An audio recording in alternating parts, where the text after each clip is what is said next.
Pentagoni po kërkon nga kontraktorët e mbrojtjes të rrisin prodhimin ndonjëherë me 2 fish ose 4 fish për 12 sisteme armësh të cilat i konsiderojnë thelbësore për shkak të shqetësimeve të rezervave të ulta në rast të një konflikti me Kinën, raporton Wall Street Journal, duke mbështetur në burime të brendshme.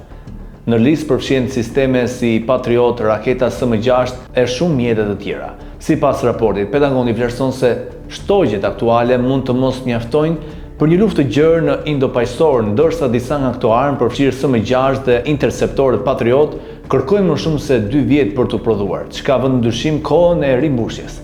Kompanitë kryesore të industrisë, Lockheed Martin, Raytheon, Boeing dhe Northrop Grumman, janë konsultuar për mundësinë e një rritje rreth 2.5% të kapaciteteve prodhuese brenda 6 deri në 24 muajve. Si zgjidhje po konsiderohen injektimi i kapitalit privat për shpejtimi i procedurave të licencimit dhe zgjerimi i kapaciteteve të fabrikave.